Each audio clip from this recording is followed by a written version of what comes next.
dalam dakwah terutama, sekarang begini, kamu di sebuah kampung, katakanlah satu RT atau satu RW, itu ada satu masjid. Satu RW itu kira-kira berapa rumah? Atau satu RW itu berapa RT? Satu RT ada berapa rumah? Ya, atau berapa kakak? Satu rumah itu ada berapa penghuni? Dari sekian banyak itu, berapa di antara mereka yang sholat?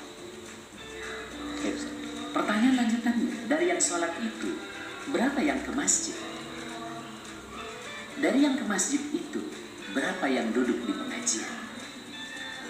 Menyimak dengan baik, dan dari pengajian yang disampaikan pun, berapa persen yang menumbuhkan kesadaran keislaman yang utuh?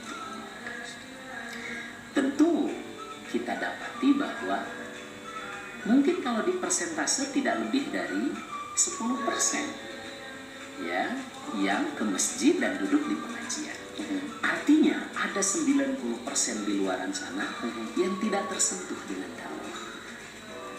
Ini contoh sederhana, kita butuh arah baru.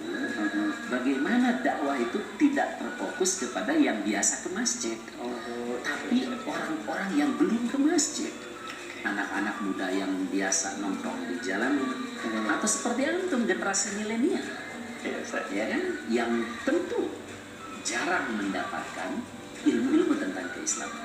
Mereka perlu didakwahi, dan dakwah itu kata Nabi adalah biqadri uqulihim, dengan kadar akal, atau di dalam Al-Quran bilisani qaum.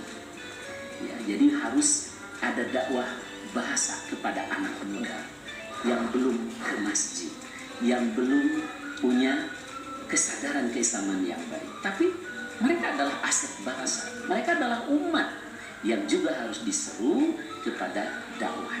Oke, nah dari sini itu bisa paham kenapa mesti ada arah baru. Maka arah baru ini harus menyasar orang-orang yang belum ke masjid, menyasar generasi milenial, menyasar semua umat, karena yang namanya dakwah, gerakan dakwah itu adalah harus gerakan masyarakat. Nah, mereka-mereka yang ke masjid itulah yang menjadi leader. Nah, gini Ustaz, kembali ke pertanyaan pertama tadi, kan Garbi itu adalah ormas dakwah, dan yang di arah baru pun ini soal dakwah Ustaz. Ada apa sih dengan perjalanan dakwah di Indonesia saat ini Ustaz? Ya, kita harus akui perjalanan dakwah di Indonesia ini sudah sangat tua dan sudah sangat lama. Kita mengapresiasi ya para pendahulu kita, para ulama, para duat yang sudah banyak berbuat untuk negeri ini. Tapi jujur, masih banyak kekurangan. Di antaranya masih ada dikotomi Islam di satu sisi dengan negara di sisi lain. Bayangkan selama bertahun-tahun ya dihadapkan pada pertentangan antara Islam dengan negara. Hari ini soal-soal itu harus sudah selesai. Karena bukankah warga negara ini mayoritas adalah umat Islam ya? Maka arah dakwah itu tidak lagi sekedar bicara soal akhirat, surga dan neraka, tapi bagaimana Islam ini menjadi solusi kehidupan yang dirasakan oleh seluruh anak bangsa, sehingga tujuan Islam sinergis dengan tujuan kita membangun negeri. Bahasa Qurannya bardatun thayyibatun fardun ghafur. Kemudian ini saya pertanyaan terakhir Ustaz. Apa sih yang harus dilakukan oleh Garbi Ustaz?